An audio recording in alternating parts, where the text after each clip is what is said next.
Welcome to step 13 of 14 in our workshop, 14 steps of how to attract wealth. In this 13th step, we will discuss a concept called get into the right business.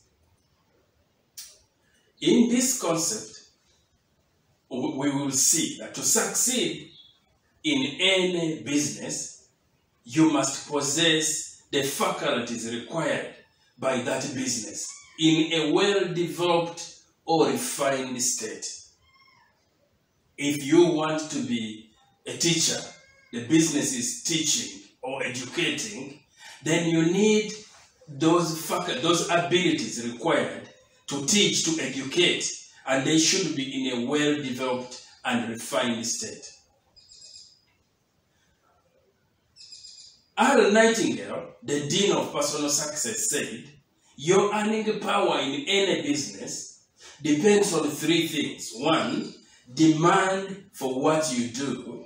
2, your capacity in doing it satisfactorily. And 3, the difficulty or ease with which you can be replaced. Those three things, he said, they determine your earning power in any business. When you lack refinement in the abilities which are important for a given trade, it is almost, and mark the word almost, impossible to succeed in that business. Not entirely impossible, almost impossible. It's hard. On the other hand, when you possess in a highly refined state the abilities required or demanded by a particular trade, it gives you an advantage, but it is no guarantee.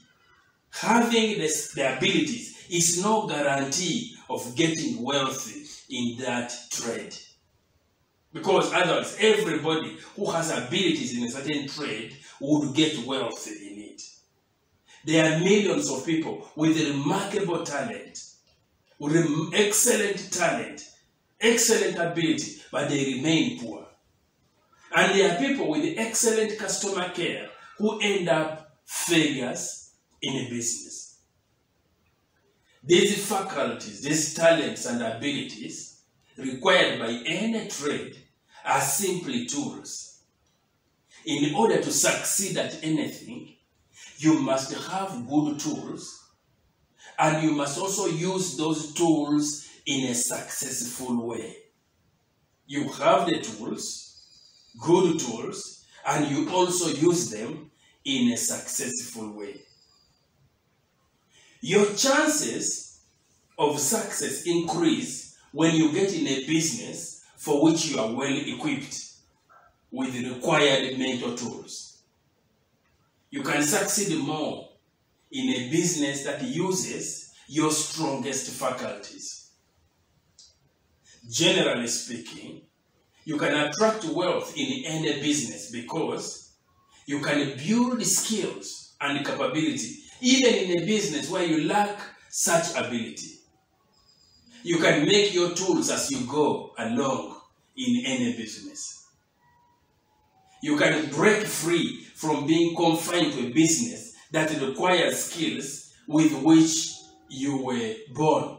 It's easier to succeed in such a business whose core skill set matches your highly developed talents. However, you can still succeed in a business where your talents are rudimentary if you determine to develop your abilities in that trade. There's no talent on which you lack at least a small amount. You have something, you have some tiny little amount in almost any talent. Much as you may find it easier to attract wealth by doing what you are best matched with, you can get wealth most satisfactorily by doing what you want to do.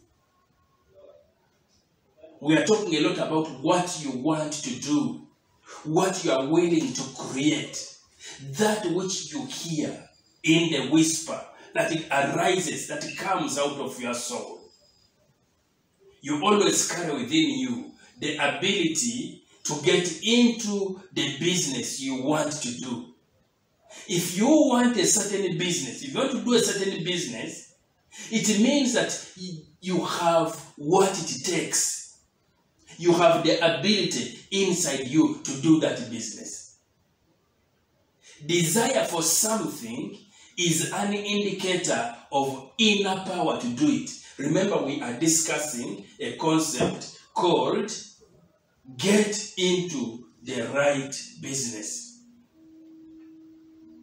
When there is no power, developed or undeveloped, for doing something, then there is never desire for doing it. What that means is that the desire you have to do is anything, activity, trade, ABCD, comes from that inner power. You have some inner power in you that corresponds to that business. When there is a strong desire to do something or engage in some business, that desire itself is proof that you have in you a strong power that can do that thing. And so, get yourself out of thinking that you are obliged to do what you don't like doing. For one reason or another, right now, you may be in a business you feel, I don't like this. Stop doing such work except as a means to bring you into your desired kind of work. If you have ended up being in an undesirable business as a result of your past mistakes, you may have to command yourself to keep doing that business for a while. However, make doing it pleasant by focusing on its role as a means of leading you to what you want. A caution here, don't act in a hasty manner to try to get out of that work into what you deem more fulfilling. The best way to change your business or your environment is by growth and not by sudden radical change. Mark that. The best way to change your business or your environment is by growth, not by sudden radical change. Always avoid sudden radical action when you are still doubtful about the wisdom in what you are about to do as you try to go into what you think is the right business. Note that on the creative plane, we've said our approach is creative. On the creative plane, there is neither hurrying nor lack of opportunity. Nobody can out-compete you to the thing you want to do. There is enough for you and for everybody. Avoid thinking that you are losing time or have lost time. Whenever you are stuck in doubt, wait and go back to contemplating your vision, increasing your faith, clarifying your purpose, and cultivating gratitude.